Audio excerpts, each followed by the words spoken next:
नमस्कार दोस्तों, closer to self के इस सफ़र में आज के पड़ाव पर मुलाकात होती है हमारी मिट्टी के पहरेदारों से, जिनकी वजह से हम यहाँ बेफिक्री की सांस लेते हैं। उन सैनिकों को नमन करते हुए मैं आपको सुना रहा हूँ उनकी ही कहानी, मैं वापस आऊँगा। सिपाही, दोपहर 3 बजे तक आपके पास गाड़ी आ जाएगी। सीमा पर तनाव बढ़ रहा है तो सारी छुट्टियां कैंसिल की जा रही हैं।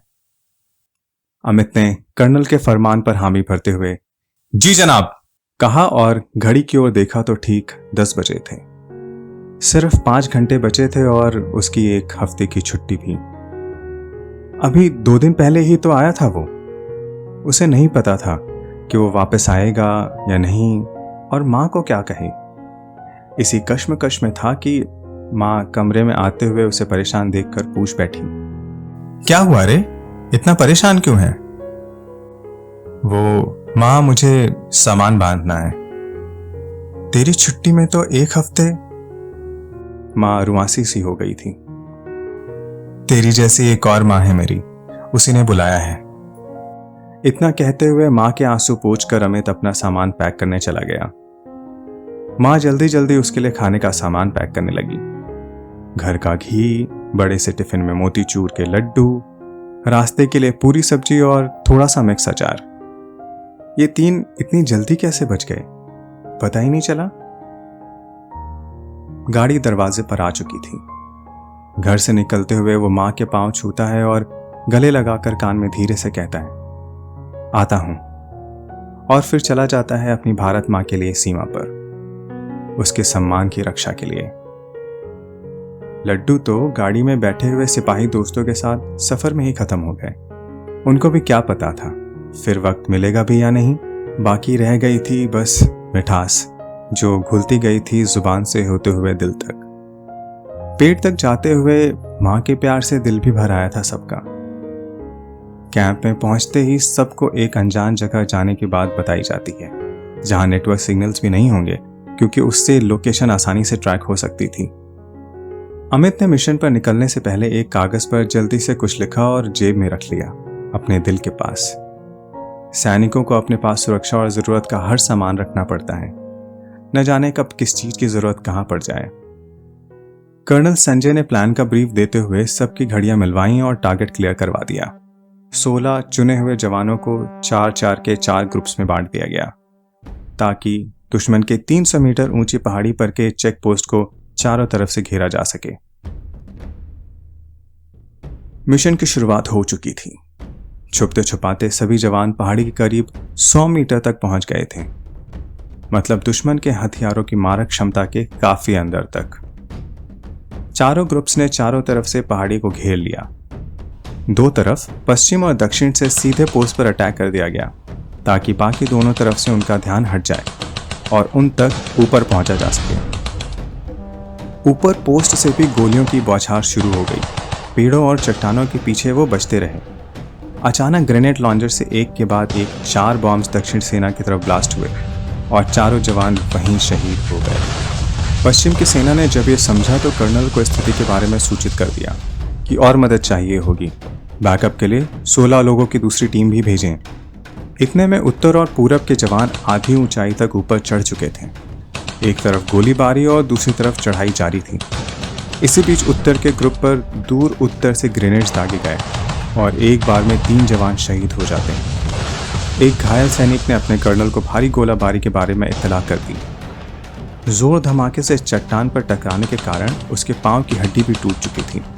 वो आगे नहीं बढ़ सकता था और काफ़ी खून बहते जाने के कारण उसकी आंखों के आगे अब अंधेरा छाने लगा था। अब सिर्फ पश्चिम से कवर मिल रहा था और पूरब से चढ़ाई जारी थी।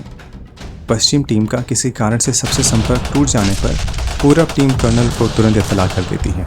मोर्चा संभालना कठिन होता जा रहा था। नीचे से निशाना लगाना मुश्किल था और दुश्मन के लिए आसान। फिर भी पश्चिम सेना अपना सारा जोर लगाए जा रही थी। अमित और नकुल पूर्वी हिस्से में थे। 1 घंटे चली गोलाबारी की मदद से वो ऊपर चढ़ने में कामयाब हो गए और पोस्ट की ओर बढ़ने लगे। उन्होंने ऊपर पहुंचते ही सीधे फायरिंग शुरू कर दी। इतना सरप्राइजिंग अटैक, दुश्मन को रास ना आया और उन्होंने पलटकर करारा जवाब देने की कोशिश की। अमित को इसी झड़प में सीधे सीने में 3 गोलियां लगती हैं और वो बेदम होने लगता है।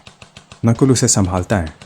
अमित अपने दिल के करीब वाली जेब से एक पन्ना निकाल कर माँ को देने के लिए कहता है और आखिरी अलविदा ले हमेशा के लिए चला जाता है। उधर बाकी 2 जवानों को भी गोलियां लगी थीं और उनका भी चलना मुमकिन न था। नकुल ने पन्ना खोलकर देखा तो उसकी आंखों से आंसू छलक आए। उसने इस बड़े पन्ने का निचला खाली हिस्सा फाड़ा और चंद शब्द अपने परिवार के लिए भी लिखकर दोनों खत अपने दिल के पास रख लिए। अब आखिरी काम बचा था, तिरंगा लहराने का, पर उससे पहले पोस्ट खाली करवानी थी। 2 ग्रेनेड्स के पिन निकालकर वो दौड़ते हुए सीधे बंकर में फेंक देता है। बंकर एक पल में सुहा हो जाता है और दुश्मन सेना के चारों सैनिक भी। नकुल खुश था, अंततः उसका सपना अब सच होने को था और तिरंगा लहराने के लिए बैग से निकालता है। तभी उसकी अगली सांस अंदर ही थम जाती है। एक गोली उसकी पीठ से होती हुई उसकी सांस के रास्ते को काटते हुए पार हो जाती है। ये गोली उसी उत्तर पोस्ट से आई थी जो लगभग 500 मीटर दूर थी और जिसका पता अभी ही चला था। हर तरफ एक खौफनाक सन्नाटा छा गया था। इस सन्नाटे के 1 घंटे के अंदर ही भारतीय सेना के 16 जवानों ने मिलकर उस उत्तरी पोस्ट पर हमला कर दिया और 2 घंटे चली लगातार फायरिंग के साथ ही उनके उस बंकर को भी नष्ट कर दिया। अंततः वहां तिरंगा लहरा ही उठा। रात गहरा चुकी थी और साथ ही बर्फबारी भी शुरू हो गई थी। जवानों ने तिरंगा लहराकर जीत का संदेशा फ्लेयर गन से दूर बैठे अपने कर्नल तक भेज दिया। अचानक शुरू हुई जोरों की बर्फबारी के कारण आगे की कार्यवाही बीच में ही रोकनी पड़ी। 2 दिन तक बर्फ गिरती रही और तीसरे दिन मौसम सामान्य होने के बाद सर्च पार्टीज ने अपने जवानों की तलाश शुरू की। मुश्किलों से मिले शहीद जवानों के पार्थिव शरीर को तिरंगे में लपेटकर अंतिम संस्कार के लिए रवाना कर दिया गया। अमित और नकुल का सामान भी उनके बक्से में भरकर घर भेज दिए जाते हैं और वो खत भी जिसे उन्होंने लिखा था अपने परिवार के नाम। अमित की माँ और नकुल के परिवार वाले भारी मन से एक पल में, जो अब एक लंबे अरसे जैसा था, उन खतों को पढ़ते हैं। माँ, मैं वापस आऊंगा, तेरा बेटा अमित। माँ बाबा, मैं वापस आऊंगा, आपका बेटा नकुल। वो सचमुच आए थे हमेशा के लिए, अब कभी वापस न जाने के लिए, एक याद बनकर हमेशा सबके साथ रहने के लिए, उनका अपना बेटा बनकर, पूरे देश का बेटा बनकर। तो आज का पड़ाव यहीं तक। दोस्तों, ये कहानी न जाने कितने ही अमितों और नकुलों के साथ उनके परिवारों की हकीकत होगी, जो इस वतन की सुरक्षा के लिए अपनी जिंदगी और भविष्य कुर्बान कर देते हैं। हम सीमा के अंदर सुरक्षित रहने वाले नागरिक भी मिट्टी के लिए अपना योगदान दे सकते हैं। सबके पास अपने खास गुण हैं। इन्हें अगर हम रोज थोड़ा सा भी बेहतर करते जाएं, तो एक दिन हम अपना बेस्ट वर्जन बन सकते हैं। आइए इस स्वतंत्रता दिवस पर हम सभी प्रण लें कि हम अपना काम पूरी शिद्दत से करेंगे। इस तरह हमारा देश खुद ब खुद अंदर से मजबूत होकर तरक्की की ऊंचाइयां छूता जाएगा। अगर ये कहानी आपके दिल को छू गई हो तो आपसे अनुरोध है कि इसे लाइक और शेयर करें, क्लोजर टू सेल्फ चैनल को भी सब्सक्राइब करें और बेल आइकन पे भी टैप कर दें, ताकि जब भी कोई नई कहानी आए तो आपका फ़ोन आपको तुरंत बताए। धन्यवाद।